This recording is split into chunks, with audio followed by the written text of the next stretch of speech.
आदाब नाजरीन, मैं हूं फरहान नज्म। आदाब नाजरीन, मैं हूं समरीन नाज। डीडी उर्दू की बेहद खास पेशकश हेलो डॉक्टर में आपका तहे दिल से खैर मकदम। प्रोग्राम हेलो डॉक्टर में हम आपको बताते हैं आपकी सेहतमंद जिंदगी का राज, ताकि आप बदल सके अपने जीने का अंदाज। बिल्कुल सही नाजरीन, एक सेहतमंद ज़िंदगी का तस्वुर तो हर कोई करता है और इसके लिए हम तमाम कोशिशें भी अंजाम देते हैं। लेकिन अगर जदीद दौर में नज़र दौड़ाई जाए तो कुछ अमराज और कुछ बीमारियां ऐसी हैं कि एक बार अगर हमें अपना शिकार बना लेती हैं तो ना सिर्फ जो मुतालिक इंसान है उसे ही फ़र्क पड़ता है, वो ही ख़तरे में जाता है, बल्कि उससे जुड़े जो और लोग हैं उनकी जान को भी ख़तरा बन जाता है। आज हम एक ऐसी बेहद ख़तरनाक और काबिल ज़िक्र मर्ज़ की बात अपने इस हेलो डॉक्टर के शुमारे में करेंगे। जी हाँ, आज हम बात करेंगे HIV एड्स से जुड़ी। वैसे अगर HIV एड्स की बात करें तो वक्तन फ़वक्तन हुकूमतें हिंद की जानिब से भी कई तरह की मुहिम चलाई जा रही हैं ताकि आवाम इसके तई ज़्यादा से ज़्यादा बेदार हो सके। ये जो मर्ज़ है ये सिर्फ ना मुल्क में बल्कि बैरून ममालिक में भी एक ख़तरनाक शक्ल इख्तियार करता जा रहा है। नाज़रीन, वाज़े हो कि 1 दिसंबर को वर्ल्ड एड्स डे मनाया जाता है। आखिर क्यों होता है ये एड्स? क्या वजूहात हैं? क्या रोज़मर्रा की वो गलतियां हैं या लापरवाहियां हैं जो हम बरतते हैं जिससे कि ये मर्ज़ होता है और एक इंसानी जिस्म से दूसरे इंसानी जिस्म में ये दाखिल हो जाता है? इन सभी पर तमाम जानकारी हासिल करने के लिए आज हमने स्टूडियो में दावत दी है एक्सपर्ट्स के एक ख़ास पैनल को। उनसे आपका करवाएंगे तारुफ, लेकिन इससे पहले हमेशा की तरह हम आपसे कहते हैं कि अगर आपके भी जहन में कोई सवाल है इस मर्ज़ से जुड़ा तो आप हमसे साझा कर सकते हैं, लाइव हमसे राब्ता कायम कर सकते हैं। तो नाजरीन, हम आगे बढ़ें इससे पहले हम ये भी बता दें कि अगर आप हमें फ़ोन करना चाहते हैं तो जो हमारा टोल फ्री नंबर है वो भी हमारी स्क्रीन पर बार बार फ्लैश हो रहा है। चलिए अपने प्रोग्राम का बाज़ाब्ता आगाज़ करेंगे, लेकिन इससे पहले एक नज़र डाल देते हैं HIV एड्स पर मबनी इस ख़ास रिपोर्ट पर।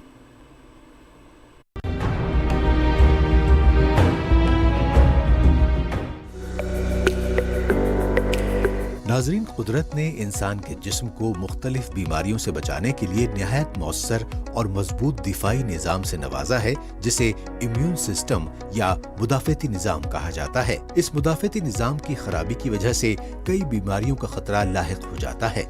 अब जाहिर है इम्यून सिस्टम की खराबी भी किसी बीमारी की वजह से ही होती है और इन बीमारियों में से एक है एड्स यानी acquired immune deficiency syndrome. AIDS की बीमारी HIV वायरस के जरिए फैलती है और ये वायरस ज्यादातर इंसानी खून और रुतूबतों में पाया जाता है। एड्स एक से दूसरे में मुंतकिल होने वाली बीमारी है, यानी HIV वायरस से मुतासरा शख्स से ये बीमारी दूसरे को लग सकती है। मोहलिक मर्ज HIV एड्स का वायरस सीधे तौर पर हमारे जिस्म के बीमारियों से लड़ने वाले निज़ाम को इंतहाई कमजोर कर देता है और इस खतरनाक वायरस के जिस्म में दाखिल होने के बाद जो भी बीमारी होती है वो संगीन सूरत इख्तियार कर लेती है। एड्स का वायरस किसी भी मुतासरा शख्स से उसके जिनसी साथी में दाखिल हो सकता है, यानी मर्द से औरत और औरत से मर्द में। ये वायरस इससे मुतासरा माँ से पैदा होने वाले बच्चे में भी जा सकता है।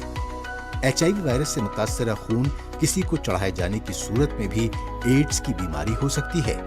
इस्तेमाल शुदा सिरिंज और सुइयां दोबारा इस्तेमाल करने से भी ये वायरस फैल सकता है। एक दूसरे का ब्लेड और रेजर इस्तेमाल करने से भी इस वायरस के फैलने का खतरा रहता है। नाक कान छेदने वाले टूल्स, दांतों के इलाज के लिए इस्तेमाल होने वाले आलात, हज्जाम के सामान, सर्जरी में इस्तेमाल होने वाले आलात और टैटू की मशीन से भी इसका खतरा रहता है। असल तौर पर एड्स का वायरस एक से ज्यादा लोगों के साथ गैर महफूज जिनसी ताल्लुकात, एड्स की अलामात जाहिर होने से पहले इसका वायरस इंसानी जिस्म में कई महीनों या बरसों तक रह सकता है। एड्स की बड़ी अलामात में मुख्तसर वक्त में वजन 10% से ज्यादा कम होना, 1 महीने से ज्यादा अरसे तक बुखार और पेट खराब रहना यानी दस्त लगना शामिल है। इसके अलावा बहुत ज्यादा थकान, गले की सूजन, पट्ठों में दर्द, रात में पसीना आना, ज्यादातर बहुत सर्दी का एहसास रहना, मुंह के जख्म एड्स की अलामात हो सकती हैं।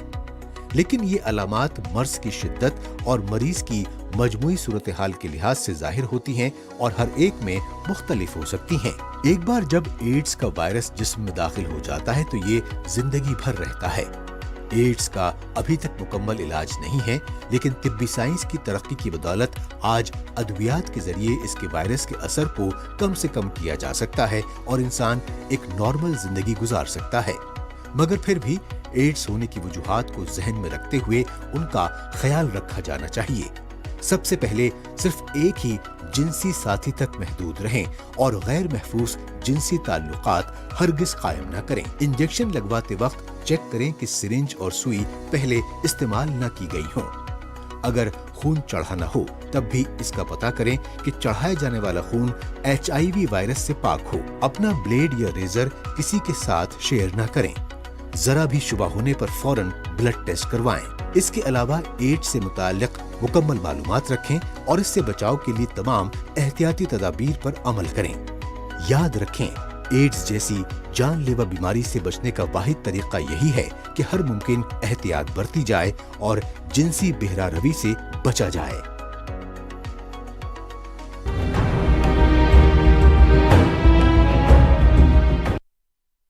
तो देखा नाज़रीन आपने इस रिपोर्ट में कि एक मरतबा HIV एड्स का जो वायरस है अगर किसी इंसानी जिस्म में दाखिल हो जाता है तो ताउम्र रहता है और कितनी ख़तरनाक सूरत हाल पैदा कर सकता है। तो आज इसी मौजू पर हम तबसरा करेंगे, जिसके लिए हमने दावत दी है अपने स्टूडियो में एक्सपर्ट्स के ख़ास पैनल को। चलिए करवाते हैं आपका उनसे तारुफ। आज हम बात कर रहे हैं एड्स के बारे में। एड्स एक ऐसी बीमारी है आज के हमारे माशरे में जिसके बारे में जानकारी होना, जिसके बारे में अवेयर होना ही उसको रोकने का तरीका है। तो इस ख़ास मौजू पर गुफ्तगू करने के लिए आज जो स्टूडियो में मौजूद हैं हमारे एक्सपर्ट्स, आपको उनसे तारुफ करा देते हैं। हमारे साथ मौजूद हैं डॉक्टर उपेंद्र बैठा, जो कि एसोसिएट प्रोफेसर हैं डिपार्टमेंट ऑफ मेडिसिन, एम्स नई दिल्ली में। हमारे साथ मौजूद हैं डॉक्टर रति सिंह, जो कि कंसल्टेंट हैं medicine ABVIMS and doctor Ram Manohar Lohia hospital नई दिल्ली में।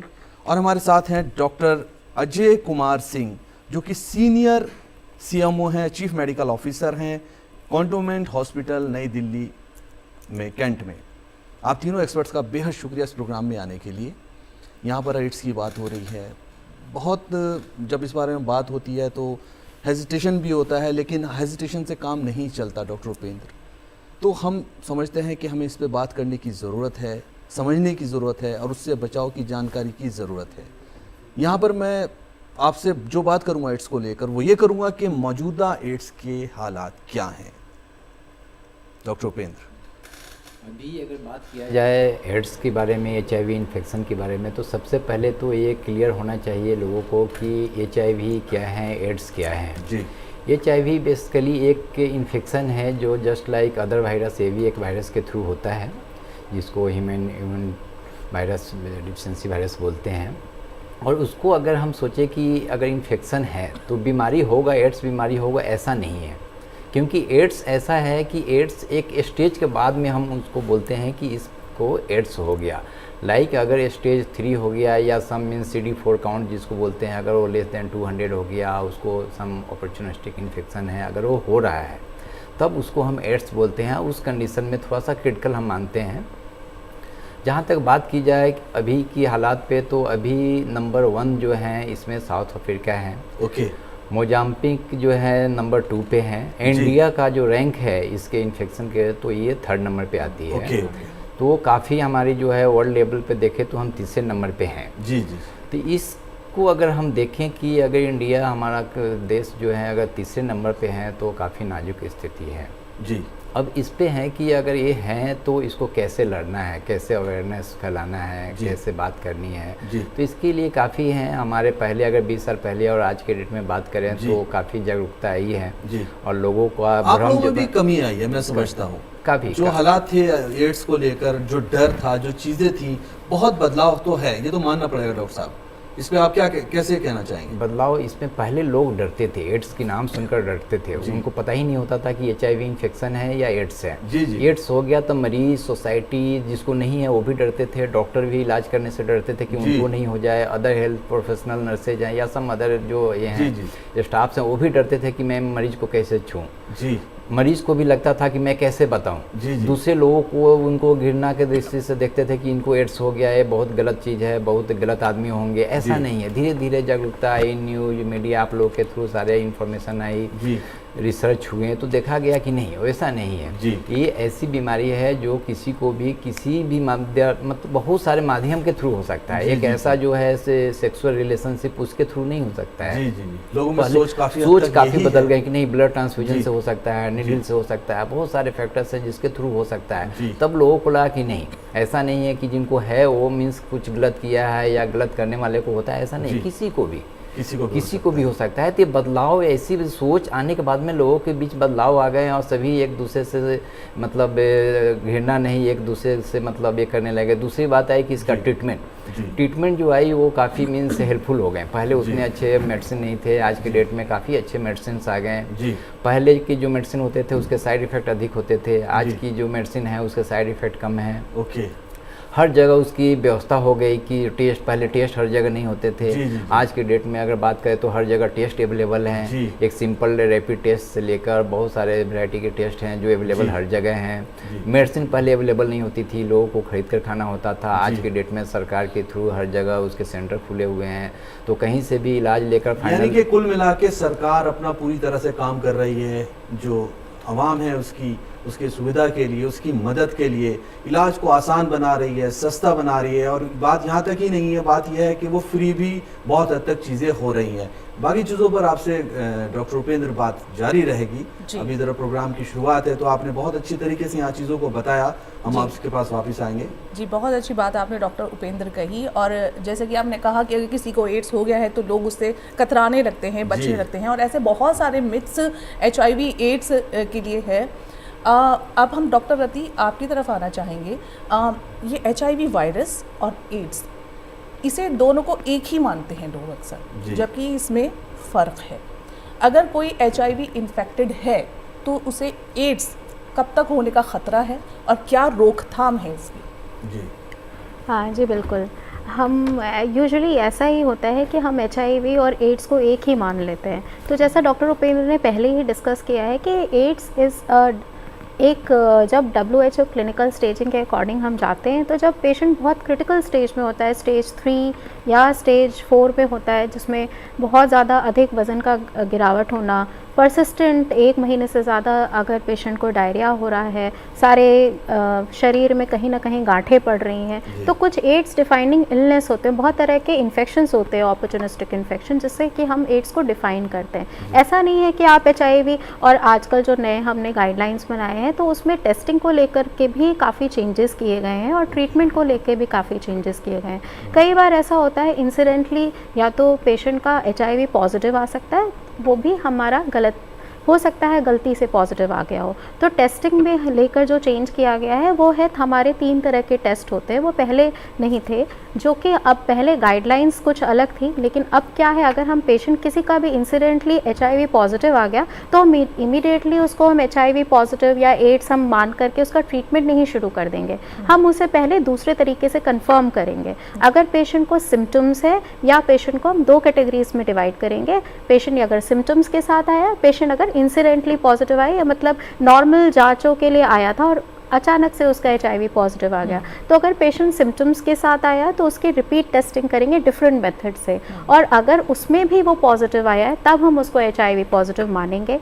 और इर्रिस्पेक्टिव है कि पहले हमारी ट्रीटमेंट गाइडलाइंस कहती थी कि हमारा जो CD4 काउंट, जो मेन इंडिकेटर होता है कि हम ट्रीटमेंट, पहले हम कंसिडर करते थे कि ट्रीटमेंट हम स्टार्ट करें या ना करें, तो अब इर्रिस्पेक्टिव CD4 काउंट किसी का कितना भी कम हो या किसी का कितना भी ज़्यादा हो, इर्रिस्पेक्टिव अगर हमने टेस्ट के द्वारा जो 2 हमने अलग अलग मेथड से टेस्ट किए और दोनों से अगर पेशेंट पॉजिटिव आ रहा है तो हम उसका ट्रीटमेंट स्टार्ट करेंगे।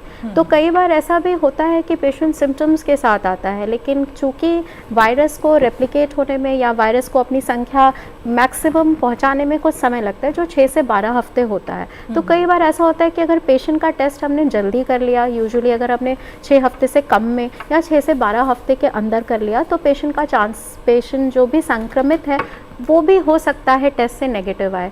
तो अगर पेशेंट हमारे पास सिम्टम्स यानी कि लक्षण के साथ आ रहा है, जो लक्षण हमने इसमें टीवी द्वारा बताया गया कि क्या लक्षण हैं, जो लगातार बुखार बने रहना, लगातार दस्त होना, या फिर बहुत जगह जगह पे गांठें होना, खाने में दिक्कत होना, गले में सूजन होना, एक होता है ओरल कैंडिडियासिस मतलब मुंह में या जबान में फंगल का इन्फेक्शन होना, ये बहुत ज़्यादातर इंडिकेट करते हैं कि आपको HIV होने के चांस। यानी कि कुल मिला के बात यह है कि मैं जहाँ तक समझता हूँ कि डॉक्टर्स पूरी तरह से मुतमईन होने के बाद ही ये फैसला लेते हैं कि अभी एड्स की प्रॉब्लम हो रही है, उसके बाद उसका इलाज किया जाता है।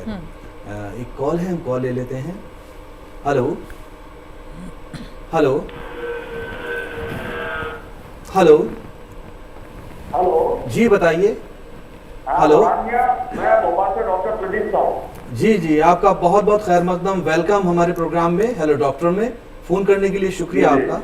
जी बताइए।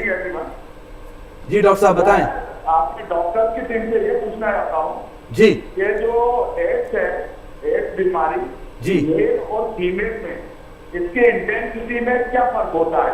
मेल में ज्यादा कॉमन होती है कि फीमेल है? एक तो ये। ओके डॉक्टर साहब। दूसरा क्या है कि जो फीमेल सेक्स वर्कर्स होती हैं, क्या सारी फीमेल सेक्स वर्कर्स में एड्स होने की संभावना होती है? तीसरा ये कि बेसन ब्लॉटिंग टेस्ट या एलाइसा टेस्ट कौन सा टेस्ट है जो फाइनल कंफर्मेटरी टेस्ट होता है इसके लिए, और दोनों टेस्ट में फर्क क्या?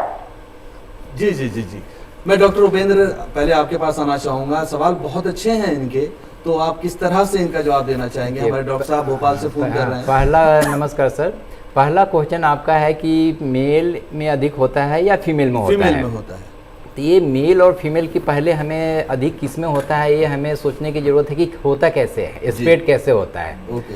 ये जो मोस्ट कॉमनली जो स्प्रेड होता है लगभग जो है वो 950 के अप्रॉक्स जो है वो आउट ऑफ 1000 जो है ब्लड ट्रांसफ्यूजन के थ्रू होता है। जी तो इरेस्पेक्टिव ऑफ जेंडर, अगर मेल को ट्रांसफ्यूजन हुई है तो उसमें होगा, फीमेल को हुआ है तो फीमेल में होगा। दूसरा जो रूट है वो है आईवी ड्रग जो ले रहे हैं, शेयर कर रहे हैं, तो उसमें जेंडर कोई भी हो उसमें जो परसेंटेज होने का है वो होगा। थर्ड जो है निडल स्टिक इंजरी से होता है। तो निडल स्टिक इंजरी में अगर आप देखेंगे वो जेंडर कोई भी हो, मेल हो या फीमेल हो, वो दोनों में जिसमें अधिक होगा उसमें होगा। उसके अलावा और भी अदर कॉजेज है लाइक सेक्सुअल रिलेशनशिप, तो उसमें डिफरेंट मोड ऑफ जो हमारा रिलेशनशिप होता है वो उसके अनुसार फीमेल और मेल का रेशियो अलग होता है। लाइक कि अगर फीमेल को अगर एड्स ऑलरेडी है, अगर मेल के साथ नहीं है तो वो फीमेल से मेल में होगा। अगर मेल में अगर है अगर फीमेल को नहीं है तो वो ट्रांसमिट मेल से फीमेल में होगा। तो ये बात हमारा डिपेंड करता है कि किस में है, लेकिन वो डिपेंड करता है अगेन अगर जस्ट सपोज कि अगर फीमेल की और मेल की बात करेंगे, सेक्सुअल रिलेशनशिप की बात करेंगे, अगर मेल को है तो फीमेल में होने की चांस अधिक होगा। कभी कभी वे डेवलप कंट्री में क्या है कि मेल टू मेल सेक्स भी काफ़ी कॉमन है, तो अगर मेल टू मेल हैं तो जो रिसेप्टिव होते हैं उसमें अधिक होने की चांस होता है। तो ये हमें देखने की ज़रूरत है कि किस में होगा और depending on the type of transmission क्या हो रहे हैं, ये हमें बहुत सोचने की जरूरत होगी। डॉक्टर साहब उम्मीद है कि आपको आपके सवाल जो आपने सवालात किए हैं उनके जवाब आपको मिल गए होंगे। आपका फ़ोन करने के लिए एक बार फिर से शुक्रिया। यहाँ पर मैं आना चाहूँगा डॉक्टर अजय के पास। डॉक्टर अजय, अभी आपका मतलब यह है कि आपसे बात हो भी नहीं पाई क्योंकि फ़ोन भी आ गया बीच में। डॉक्टर अजय, अभी डॉक्टर उपेंद्र ने बहुत अच्छी बात बताई है कि चीज़ें बदल रही हैं, चीज़ें बहुत सारी बदल रही हैं। जो चीज़ें थी, स्टिग्मा था या जो डर था, जो हेजिटेशन थी, वो काफ़ी हद तक कम हो गई है 20-25 सालों में। जो शुरुआती दौर में देखें एड्स डर जाते थे लोग, घर वाले भी डर जाते थे, अब चीज़ें बदल चुकी हैं। अब क्या उम्मीदें हैं डॉक्टर अजय, आने वाले वक्त कैसा है और कितना बदलाव आप खुद भी महसूस कर रहे हैं? ये सबसे इम्पोर्टेंट बात यह है कि 1986 में पहला केस इंडिया में चेन्नई में मिला था और आज 37 ईयर्स के बाद हम लोग डिस्कस कर रहे हैं। जो इसी साल के जो डेटा है उसमें बताया कि जो HIV की प्रेवलेंस है वो 33% कम हुई है, जो कि एक बड़ा सिग्निफिकेंट नंबर है। जी, वो इसलिए हो पाई है क्योंकि टेस्टिंग फैसिलिटीज़ है, जो मेडिसिन की अवेलेबिलिटी है जी, और लगातार ये लोग बता रहे हैं काउंसलिंग चल रही है, काउंसलिंग है, और पेशेंट लेवल ऑफ एजुकेशन बढ़ने की वजह से पेशेंट जागरूकता भी ज़्यादा है। लाइक 20 ईयर्स बैक ज़्यादातर लोग अपने आप टेस्ट नहीं कराते थे, पर अभी एक बड़ा कॉमन है कि पेशेंट को कुछ भी होता है तो अपने आप से ही CBC या टेस्ट, नॉर्मल टेस्ट, अपना कोलेस्ट्रॉल बिना प्रिस्क्रिप्शन के भी वो लोग कराते रहते हैं। तो मुझे लगता है कि जो सबसे इम्पॉर्टेंट है कि जो अवेयरनेस गवर्नमेंट के एक्शंस के थ्रू अवेलेबिलिटी ऑफ बहुत बड़ा मेडिसिन, रोल है अवेलेबिलिटी ऑफ government के action टेस्टिंग सेंटर्स, इन सब की वजह से हमने काफ़ी हद तक कंट्रोल किया है और नाको का पूरा धन्यवाद दिया जाएगा जी, कि बिल्कुल उन्होंने धन्यवाद एक के बहुत योग्य है ये बात। रॉबस्ट तरीके से 1992 में हम जब पहला सेंटर हमारा खुला और 2002 तक हमारे पास केवल 250 सेंटर थे, जो आज लगभग 1500 के करीब में all over India centres available हैं। तो डेफिनेटली, और मैं इसमें एक और बात बताना चाहूँगा कि इसी साल लास्ट ईयर मतलब 2022 में एक नया मेडिसिन भी injectable treatment US FDA approval हुआ है। जी जी। और उसका जो रिसर्च से ये क्या पता उम्मीद चला है उस इंजेक्शन के उस बारे में? इंजेक्शन का जो सनलिंक का उसका नाम है, और जी। उसका बताया गया है कि अगर वो इंजेक्शन जब हम प्रॉपरली अवेलेबल रहेगा जी। तो उसका पूरे साल में केवल 2 ही विजिट होंगे डॉक्टर के पास। ओके इतना ओके इतना कितनी बड़ी ज़्यादा बात है इफेक्टिव ये। है। जी जी। तो सबसे इम्पोर्टेंट बात यह है कि अब जो एक डर था, भय था और मिस इन्फॉर्मेशन भी काफ़ी हद तक अवेलेबल थी, जी। तो उसको दरकिनार करके आज इस लेवल पे है कि HIV patient normal negative patient के बराबर भी लाइफ स्पैन उसका ये रहता बहुत है बड़ी अगर बात वो आप कह अपनी रहे चीज़ों को हैं ठीक कि से। अगर कोई पॉजिटिव पेशेंट है एड्स का तो वो उसकी जिंदगी जो है वो एक नेगेटिव पेशेंट के बराबर भी हो सकती है। डॉक्टर अजय साहब ने यहाँ पर हमें बताया। जी, बहुत अच्छी बात आपने डॉक्टर अजय बताई। और अभी मैं डॉक्टर उपेंद्र से बात करना चाहूँगी। डॉक्टर उपेंद्र, आपने एक बहुत अच्छी बात ये बोली कि हमें ये जानना ज़रूरी है कि ये ट्रांसमिशन ऑफ टाइप्स हैं क्या जी। एड्स के। लेकिन हम ये भी देख रहे हैं कि हुकूमत हिंद ने कई मुहिम चलाई हैं ताकि हमारी आवाम बेदार हो सके। छोटी से छोटी लेकर बड़ी से बड़ी बातें भी उन तक पहुंचाई जा रही हैं, लेकिन आज भी कहीं ना कहीं लोगों के ये दिमाग में रहता है, एक सोच है कि अगर कोई एड्स का मरीज़ है तो उसके पास मत जाओ, उसे एक छुआछूत से जोड़ लेते हैं लोग कि कहीं हमें भी एड्स ना हो जाए। तो इसके तय आप क्या कहना चाहेंगे कि लोगों की ये सोच बदले? ये आपकी बहुत अच्छा क्वेश्चन माना जाएगा, क्योंकि जैसे कि यहाँ पर क्या है कि आज के डेट में और 20 साल पहले की बात करेंगे तो ये छुआछूत की बीमारी है या जो दूसरे को एड्स होता था तो जो लोग डरते थे, मिलते नहीं थे, देखते नहीं थे कि हमें हो जाएगा, इस तरह की सोच थी। जी। आज के डेट में काफ़ी कम हो गए हैं, काफ़ी कम हो गए हैं। उसका रीज़न है कि एजुकेशन लोगों के बढ़ी, फैसिलिटी बढ़ी, टेस्टिंग फैसिलिटी हो गई, ट्रीटमेंट शुरू हो गए हैं, उसके रिजल्ट आने लगे कि नहीं भाई ये एड्स हैं तो ऐसा नहीं है कि वो क्यूरेबल नहीं है या मीन्स ट्रीटमेंट उसकी नहीं है, ठीक नहीं हो सकता, उसकी life just like normal life है आज की डेट में। बट स्टिल आपका कहना सही है कि आज की डेट में भी इसको हम कैसे प्रिवेंट करें, या जो ऑलरेडी जिनको है उनसे कैसे हम सोसाइटी में अवेयरनेस को फैलाएं, सो दैट कि फर्दर फिर वो नहीं हो या लोग उनसे डरे नहीं, या डॉक्टर हॉस्पिटल जो छोटे जगह पे खासकर हॉस्पिटल्स हैं या हेल्थ केयर वर्कर्स हैं उनको भी एक मैसेज जाए क्लियर कि नहीं ऐसा नहीं है, छूने से या ये करने से या ट्रीटमेंट करने से, बात करने से, उनके साथ रहने से हो जाएगा, ऐसा नहीं है। तो इसके लिए मुझे लगता है कि काफ़ी कामें हो रही हैं, सरकार के थ्रू भी काफ़ी हमारा मीन्स काम हो रहे हैं, स्प्रेड हो रही है, न्यूज़ फैलाया जा रहा है, मीडिया के थ्रू किया जा रहा है कि नहीं ऐसा नहीं है। बट स्टिल मुझे लगता है कि अभी भी हमारे पास काम करने के लिए, अवेयरनेस के लिए काफ़ी अभी भी ऑप्शन है। लाइक जस्ट कि बहुत सारे हॉस्पिटल्स हैं, छोटे हॉस्पिटल, बड़े हॉस्पिटल, इररिस्पेक्टिव ऑफ गवर्नमेंट और प्राइवेट हॉस्पिटल, और भी हम अवेयरनेस के लिए कुछ पब्लिक लेक्चर, पब्लिक प्रोग्राम करें, लोगों को बताएं कि नहीं ऐसा नहीं है। आप जितना जल्दी उसको बताओगे, जितना जल्दी आपके टेस्ट होगी, जितना जल्दी आपकी बीमारी पकड़ में आएगी, उतना ही आपके लिए अच्छा होगा, गवर्नमेंट के लिए अच्छा होगा, गवर्नमेंट के जो खर्च हैं, एक्सपेंडिचर है वो कम होंगे, एक आपसे दूसरे को फैलने की चांस कम होगी, आइदर आपकी वाइफ को या आपकी वाइफ प्रेग्नेंट है तो उससे जो बच्चे होंगे उनको स्प्रेड होने के चांसेस कम होंगे। तो ये अवेयरनेस, ये मैसेज उनको क्लियर कट जाना चाहिए।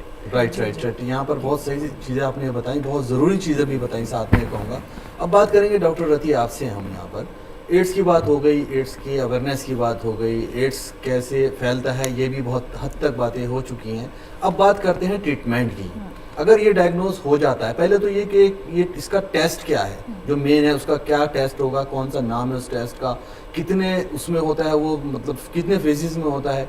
दूसरे नंबर पर उसका ट्रीटमेंट जो शुरू किया जाता है एड्स का, वो किस तरह से किया जाता है, क्या हॉस्पिटल में रहना पड़ेगा शुरुआती दौर में हॉस्पिटल रहना होगा या घर पर भी हो सकता है, और क्या ताउम्र चलेगा, लाइफ टाइम चलेगा ये, और कुछ LI और वेस्टर्न ब्लॉट करके भी कोई टेस्ट है, तो इसमें रिलायबल कौन सा है एक डॉक्टर के नज़रिए से? जी बिल्कुल, आपका सवाल बिल्कुल उम्दा है। और टेस्टिंग की बात करें तो कन्फर्मेटरीज, वेस्टर्न ब्लॉट, जैसे मैंने पहले भी अपने टॉक में कहा है कि गाइडलाइंस को लेकर कुछ चेंज हुआ है। पहले हम एक ही अगर सिंपल अगर पेशेंट अगर सिम्टम्स के साथ यानी लक्षण के साथ आया है और HIV पॉजिटिव आ गया तो हम उसका तुरंत ट्रीटमेंट स्टार्ट नहीं करेंगे, हम उसको दूसरे मेथड से, दैट इज़ वेस्टर्न ब्लॉट, हम कंफर्म करेंगे और अगर वो भी पॉजिटिव आता है तब हम उस पेशेंट को पॉजिटिव मानेंगे। एंड देन मैंने पहले वेस्टर्न ब्लॉट बहुत ही इंपॉर्टेंट टेस्ट है। बिल्कुल। तो एलाइजा बेस्ड टेस्ट है, एलाइजा बेस्ड टेस्ट सेंसिटिव है, डिटेक्ट कर सकता है, बट कंफर्म करने के लिए हमें वेस्टर्न ब्लॉट टेस्ट का सहारा लेना पड़ेगा। वैसे ही अगर आपके पास एसिम्प्टोमेटिक यानी बिना किसी लक्षण के आया है और आपने एज अ रूटीन टेस्ट कराना है, या फिर कई बारी हम सारे हेपेटाइटिस के साथ हम HIV भी टेस्ट करते हैं, कभी लिवर में कुछ सूजन आने की वजह से या कुछ लक्षण की वजह से। अगर कोई बिना लक्षण के भी आ रहा है HIV पॉजिटिव तो हम उसका ट्रीटमेंट तुरंत स्टार्ट नहीं कर देंगे, हम 2 और मेथड से उसे कंफर्म करेंगे और जब दोनों मेथड से वो पॉजिटिव आएगा फिर हम ट्रीटमेंट स्टार्ट करेंगे। अब बात आती है कि ट्रीटमेंट किसे स्टार्ट करेंगे। पहले हम करते थे CD4 काउंट और CD4 काउंट की कम संख्या होने पर हम ट्रीटमेंट स्टार्ट करते थे, पर ऐसा नहीं है अब गाइडलाइंस, क्योंकि इसीलिए शायद ऐसा देखने को मिला है कि प्रेवलेंस जो है HIV का काफ़ी हद तक घटा है। अगर हम बिल्कुल अगर हम देखें तो 0.5% से अगर हम बात करें तो काफ़ी 10 साल पहले, और अब घटकर 0.2 2015 के बाद तो लगातार कमी आई है। हाँ, और इसकी मृत्यु दर में भी काफी गिरावट आई है। कारण यही है कि टेस्टिंग को हम 2 बार टेस्ट कर रहे हैं और ट्रीटमेंट हम CD4 काउंट के बेसिस पे नहीं कर रहे हैं, हम उन सारे व्यक्तियों को ट्रीट कर रहे हैं जो HIV से संक्रमित हैं। जब टेस्ट कंफर्म हो जाता है, चाहे वो बच्चे हो 10 साल के ऊपर, चाहे वो प्रेग्नेंट महिलाएं हो, चाहे CD4 काउंट 500 से अधिक ही हो, लेकिन अगर वो संक्रमित है और हमने टेस्ट से कंफर्म कर लिया है तो हम ट्रीटमेंट उनका स्टार्ट करेंगे। ट्रीटमेंट ऑप्शंस पहले सीमित थे, 3 या 4 तरह के क्लास ऑफ ड्रग्स थे, अब नए काफ़ी हद तक नए ड्रग्स भी इंट्रोड्यूस हुए हैं और इसलिए हम इर्रिस्पेक्टिव CD4 काउंट हमें ट्रीटमेंट स्टार्ट करना है। कुछ हम पेशेंट को हम सबसे पहले ART सेंटर में रेफर करते हैं, क्योंकि as per the narco guidelines centre में आप रेफर करते हैं। बिल्कुल हम करते हैं, क्योंकि उससे पेशेंट लिंक होता है और वो हमारा पेशेंट का पोस्ट टेस्ट काउंसलिंग करते हैं। काउंसलिंग पार्ट जो होता है, काउंसलिंग का इसमें कैसा रोल है? अगर किसी कोई पेशेंट एड्स में डिटेक्ट हो जाता है तो काउंसलिंग का क्या रोल है, ये भी मैं आपसे पूछना चाहूंगा। जी बिल्कुल, काउंसलिंग बहुत ही इंपॉर्टेंट है, स्पेशली से की जाती है ये भी बताएं हमारे प्रोग्राम देखने हमारे विशेष काउंसलर्स होते हैं ART सेंटर्स पर। पोस्ट टेस्ट काउंसलिंग जो होती है हम मरीज सेंट्रिक करते हैं, मतलब हम पेशेंट को ध्यान में रख कर कहते हैं, क्योंकि एक लाइफ चेंजिंग एक पड़ाव होता है जिससे बिल्कुल लाइफ चेंज हो जाती है और पेशेंट इमोशनल तरह से काफी वीक हो जाता है। यस, पेशेंट डिप्रेशन में जा सकता है, साइकोसोशल इश्यूज हो सकते हैं पेशेंट को। पेशेंट के पार्टनर को टेस्ट करे या ना करे, पोस्ट टेस्ट काउंसलिंग हमें इन चीज़ों की जानकारी देता है कि आपको कहाँ जाना चाहिए, आपके पार्टनर को टेस्ट करना है, आपकी कॉन्फिडेंस, आपका जो रिपोर्ट है वो कॉन्फिडेंशियल रखा जाएगा। थोड़ा सा हमारे से असल में वक्त की भी कमी है, सेम आपने बहुत अच्छी चीज़ें बताई, यहाँ पर सारी चीज़ें आपने लगभग बता दी। थोड़ा सा हिस्सा मैं आपसे भी लेना चाहूँगा यहाँ पर। डॉक्टर अजय, आप कैसे कहेंगे ट्रीटमेंट का क्या तरीका होना चाहिए और क्या तरीका होता है, और ट्रीटमेंट किस तरह से देना चाहिए और किस तरह देना भी चाहिए, इसके बारे में थोड़ा सा बताएं डॉक्टर अजय। बहुत छोटी सी लाइन में बताऊँगा कि जो एंटी रेट्रोवायरल थेरेपी है, जो एड्स का जो इलाज है, वो गाइडलाइंस के द्वारा बंधा हुआ है और ऐसा नहीं हो सकता है कि डॉक्टर टू डॉक्टर चेंज नहीं होता है जी।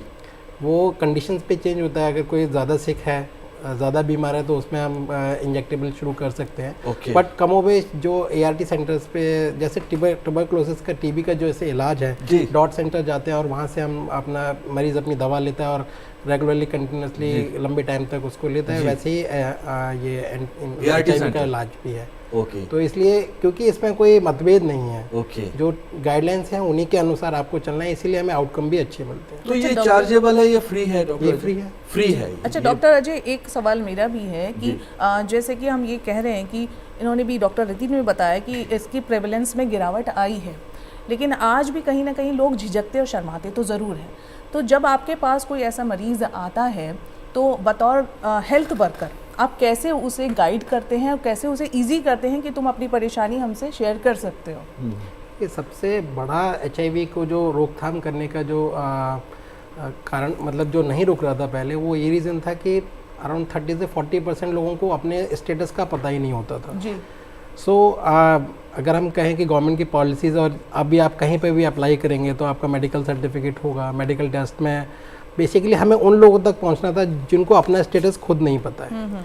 क्योंकि अलग अलग तरीक़ों से अगर स्टूडेंट एज ग्रुप है, अगर मतलब जितने भी जहाँ पे इंश्योरेंस, जैसे पहले इंश्योरेंस का इतना ज़्यादा नहीं था, अभी इंश्योरेंस से पहले आपके सारे टेस्ट कराए जाते हैं, तो वो उन लोगों को टैप करना था जिन लोगों को अपना स्टेटस नहीं पता है। दूसरी बात यह है कि अगर हमारे पास सपोजली अगर हम, जैसे मैम ने बताया कि अगर हमारे पास HIV पॉजिटिव पेशेंट आता है तो उसकी काउंसलिंग है, और हम उनको सिर्फ कंफर्टेबल बनाना चाहते हैं कि हम उन्हें डराना नहीं चाहते, और ना ही एक ऐसा कोई डरने की कोई वजह है, या इलाज इसका अवेलेबल है। अगर सही डॉक्टरी परामर्श के साथ में करेंगे तो पूरी तरह से ठीक हो सकते हैं। मतलब आप एक अच्छी लाइफ जी सकते हैं। तो अभी जो आप इस चीज़ को और बताइए, HIV और एड्स में फ़र्क क्या है? ये बहुत जानना ज़रूरी है, क्योंकि इसमें लोगों को लेकर बहुत सारी मतलब लोग समझ नहीं पाते चीज़ों को, और एक अजीब सी मिसअंडरस्टैंडिंग है मैं समझता हूँ यहाँ पर। तो HIV और एड्स क्या है, कौन सी स्टेज है एड्स, और HIV का इन्फेक्शन क्या है, थोड़ा सा बताएं प्लीज़। सो HIV का इन्फेक्शन जो है इम्यूनोडेफिशिएंसी वायरस जी। सो ये जैसे कोई भी वायरस, जैसे सर ने बताया, डॉक्टर बेठा सर ने, कि अगर आपको सपोजली मैं एक एग्जांपल के तौर पे बताऊंगा कि हम लोग मच्छर के काटने से डेंगू होता है जी जी, पर सभी का प्लेटलेट काउंट तो नहीं गिरता है। मतलब कुछ लोगों का क्रिटिकल हो जाता है, जैसे हम डेंगू हेमरेजिक फीवर कहते हैं, DHF बोलते हैं। ओके। तो वैसे ही HIV है। HIV इन्फेक्शन अगर हो गया है तो उसके बाद HIV को एड्स में कन्वर्ट होने के लिए अमूमन 9 से 10 साल का टाइम लगता है। बेसिकली एड्स वो स्थिति है जब आपके जो शरीर में जो रोगों से लड़ने की क्षमता, या WBCs है जो हमारे सैनिक हैं, वो ख़त्म हो जाते हैं, तभी मल्टीपल इन्फेक्शंस आपको एक साथ होते हैं।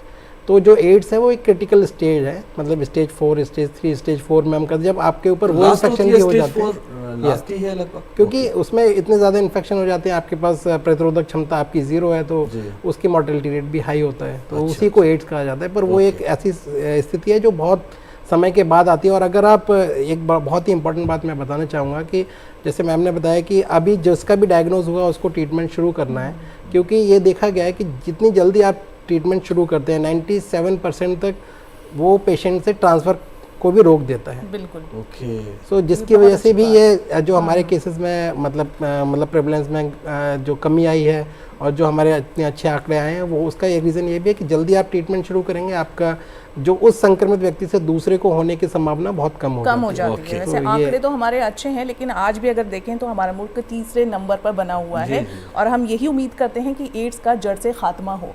डॉक्टर उपेंद्र, आपसे मैं ये पूछना चाहूँगी कि अगर हम शहरों की बात करें तो हम काफ़ी अवेयर हैं इस मामले को लेकर, लेकिन अगर पसमानदा तबकात में जाएं, गांव कस्बे में जाएं, तो आज भी अगर हम इस मर्ज से मुतालिक कोई भी बात करते हैं या उन्हें अवेयर करना चाहते हैं तो वो बहुत शर्माने लगते हैं और इस बात से भागते हैं कि नहीं, इस बात पे बात नहीं करनी है। एक तरीके से शर्मिंदगी का टैग दे देते हैं कि शर्म नहीं आती, कैसे बातें कर रहे हो। तो उन लोगों को कैसे बेदार करें? ये बहुत अच्छा क्वेश्चन है आपका, क्योंकि अभी अगर आप देखें तो जितने भी मेट्रो हैं, सिटीज़ हैं, टाउन हैं, वहाँ पे ये धीरे धीरे कम हो रहे हैं, क्योंकि एड्स में कन्वर्ट नहीं हो रहे हैं। HIV इन्फेक्शन अगर है भी तो एड्स में कन्वर्ट नहीं हो रहे हैं। उसका रीज़न यही है कि यहाँ के जो लोग हैं, पढ़े लिखे हैं या टाउन में हैं, जो हर जगह फैसिलिटी है, इसके लिए अवेयर हैं, वो जल्दी से अपना टेस्ट कराते हैं, जल्दी से वो डॉक्टर को कंसल्ट करते हैं, जल्दी से अपना ट्रीटमेंट स्टार्ट कर देते हैं। उनमें थोड़ी सी हेजिटेशन या शर्मिंदगी जैसी बात फील नहीं होती है। लेकिन अभी भी जो जैसे आपने बताया कि गांव में अगर चले जाएं तो वहाँ तो कंडम के नाम से ही लोग शर्माते हैं, एड्स के नाम से डरते हैं, HIV के नाम से डरते हैं, ब्लड ट्रांसफ्यूजन सोचते हैं कि अगर होगा तो मुझे एड्स हो जाएगा, या कुछ करूँगा तो एड्स हो जाएगा। तो उसके लिए हमें बहुत काम करने की ज़रूरत है। अभी रूरल एरिया में जो गांव हैं, विलेजेज हैं, वहाँ पे काफ़ी काम करने की ज़रूरत है, और वहाँ हमें अवेयरनेस के लिए बहुत सारे प्रोग्राम चलाने होंगे कि नहीं, अगर आप बताएंगे ये एड्स कोई ऐसी बीमारी नहीं है जो हम कंट्रोल नहीं कर सकते, हम लाइफ को नॉर्मल के जैसा जी नहीं सकते, हम जी सकते हैं, तभी जी सकते हैं। उनको बताना होगा आप तभी जी सकते हैं HIV अगर है, एड्स है, जब आप जितना जल्दी हो आप डॉक्टर को बताएंगे, अपने फैमिली मेम्बर्स को बताएंगे, अपने फ्रेंड्स को बताएंगे, जो भी आपके नियर बाई हैं उनको आपको बताना है ये नहीं कि ये बीमारी मैं बताऊंगा तो लोग मुझे बुरा समझेंगे, क्योंकि बुरा होने सोचने का है ही नहीं, क्योंकि इसके मोड्स ऐसा नहीं है कि कुछ गलत करने से होता है। आप हॉस्पिटल में काम कर रहे हैं, अगर आप पे नीडल प्रिक हो गया आपको हो जाएगा। आप बीमार हैं, हॉस्पिटल में भर्ती हैं, ट्रांसफ्यूजन हो गया, जिसको एड्स उसमें वायरस थे, आपको हो जाएगा। आप कहीं सैलून में जा रहे हैं, वो कहीं ब्लेड आपकी पुरानी वाली यूज हो गई, आपको हो सकता है।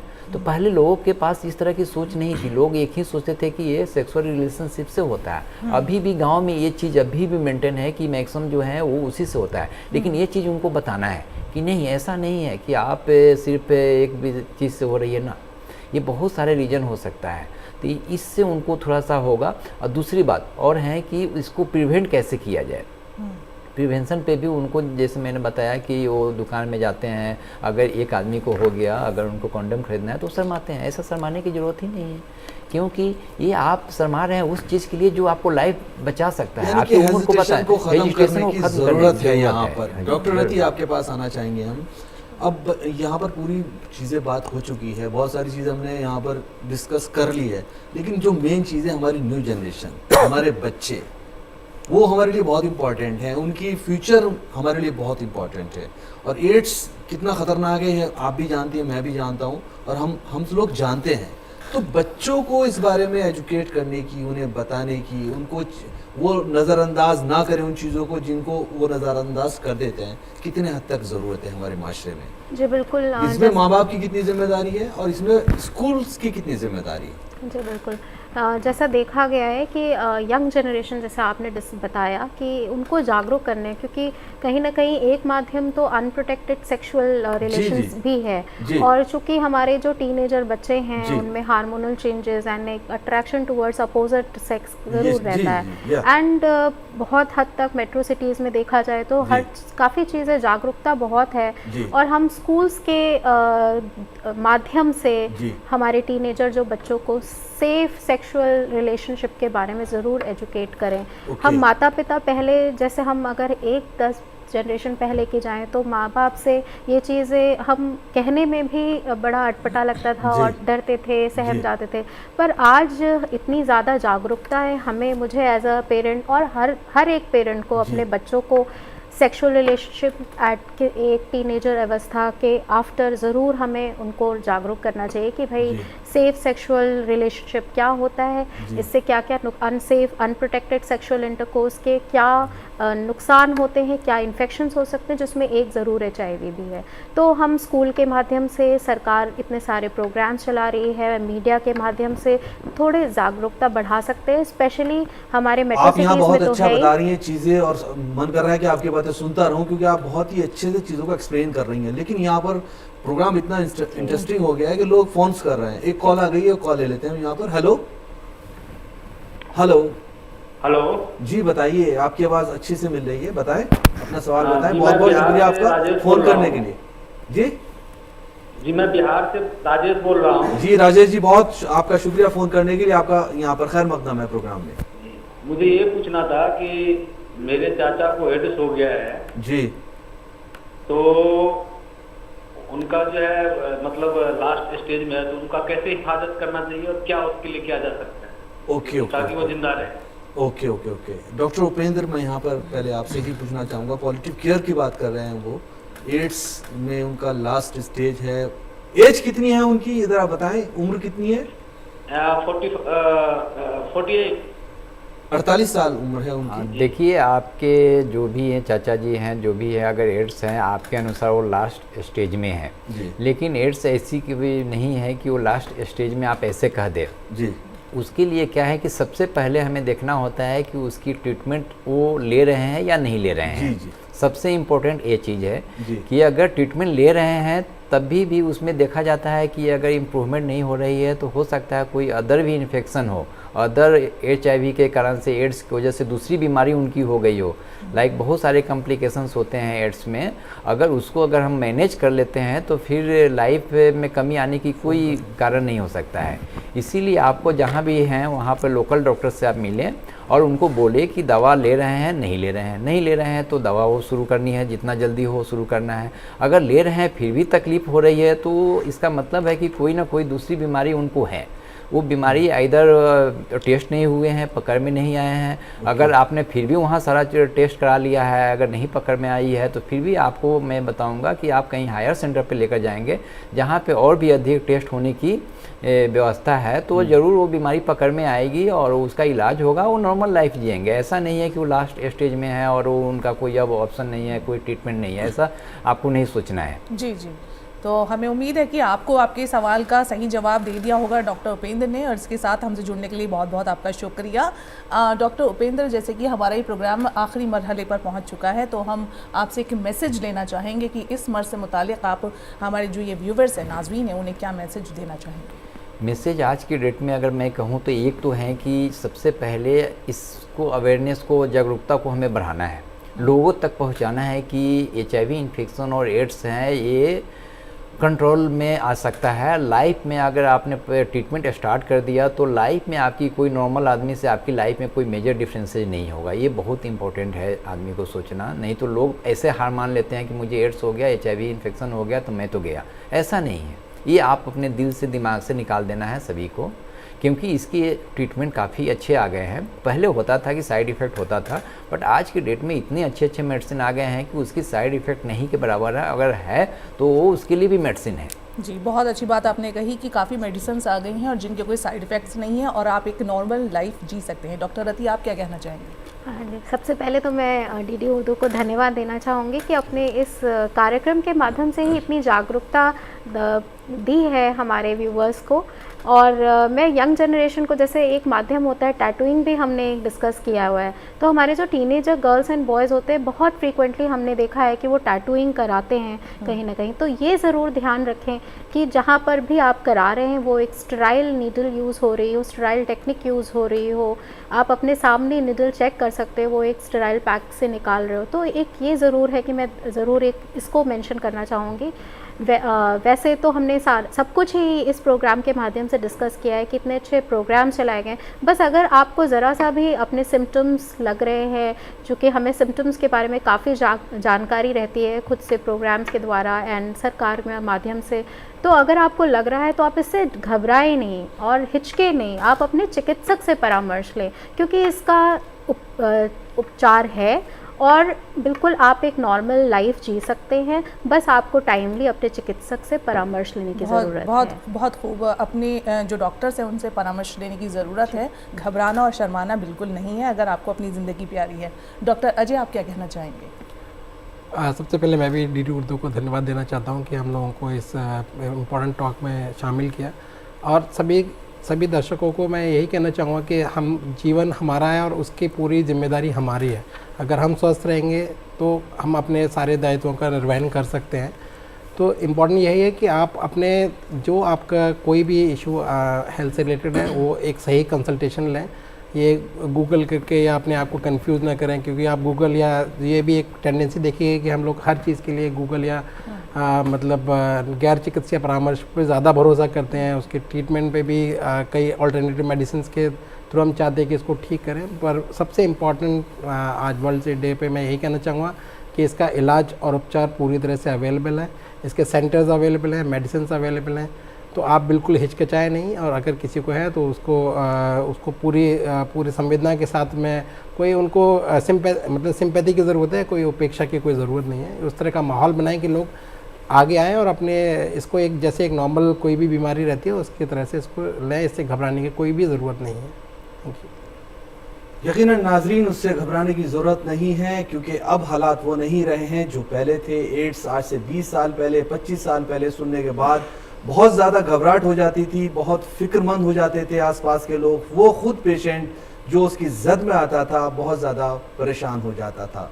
जिस तरह से डॉक्टर उपेंद्र ने यहाँ पर बताया कि आज हालात वो नहीं हैं पहले वाले, बदलाव बहुत आ चुके हैं, इलाज बहुत आ चुके हैं, और अपने आप को हिफाजत से रखिए, एड्स से मत घबराइए। अगर हो जाता है किसी तरह से इन्फेक्शन में आप आ जाते हैं तो आप उसका एक पूरा इलाज लीजिए। और ख़ास तौर से एक चीज़ और उन्होंने बोली है, उसका हमें ख़ास ख्याल रखना है कि जो लोग चाहे हॉस्पिटल में हैं या कहीं पर भी हैं, उन्हें ज़रा सा भी ये लगता है कि वो एड्स की जद में आ सकते हैं, HIV इन्फेक्शन हो सकता है, तो वो उसका ख़ास ख्याल रखें और अपना टेस्ट कराएं।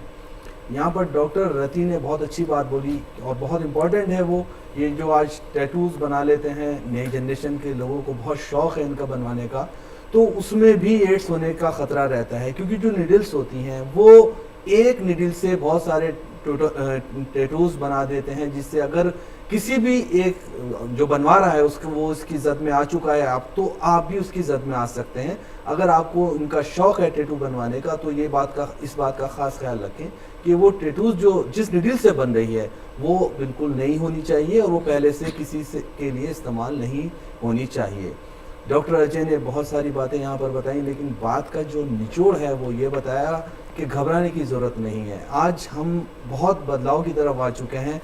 एड्स वो नहीं रहा जो आज से 20 साल पहले था, 25 साल पहले था। चीज़ें बदल चुकी हैं और इलाज भी बहुत सारे आ रहे हैं। यहाँ तक कि डॉक्टर जी ने एक बात ये भी बताई है कि एक इंजेक्शन ऐसा भी आ गया है कि अगर आप वो ले लेते हैं तो साल में आपको 2 बार विजिट करना है डॉक्टर के पास जाकर।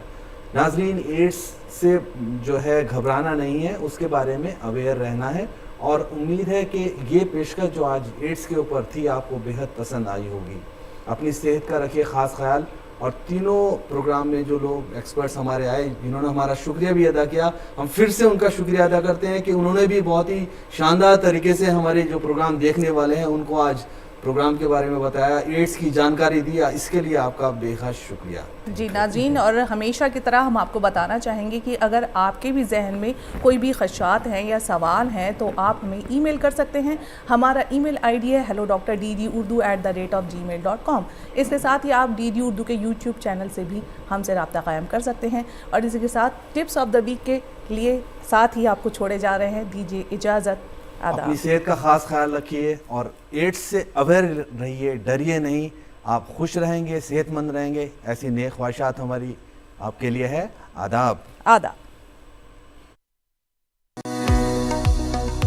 एड्स एक जानलेवा बीमारी है। एड्स होने की वजूहात के बारे में मुकम्मल मालूमात रखें, रिश्तों में ईमानदारी बरतें और किसी सूरत में भी गैर महफूज जिनसी ताल्लुकात कायम ना करें। एड्स से बचने के लिए अपने जाती इस्तेमाल की चीजें जैसे ब्लेड, रेजर, सिरिंज और सुई किसी के साथ शेयर न करें। एड्स एक लाइलाज मर्ज है, लेकिन दवाओं के जरिए इसके वायरस को काफी हद तक कम किया जा सकता है। एड्स के वायरस को बढ़ने से रोककर दीगर बीमारियों से बचा जा सकता है। एड्स का शुबा होने पर फौरन खून टेस्ट करवाएं और माहिर डॉक्टर से राब्ता करें। एड्स से बचाव के लिए मुकम्मल मालूमात और एहतियात लाजमी है।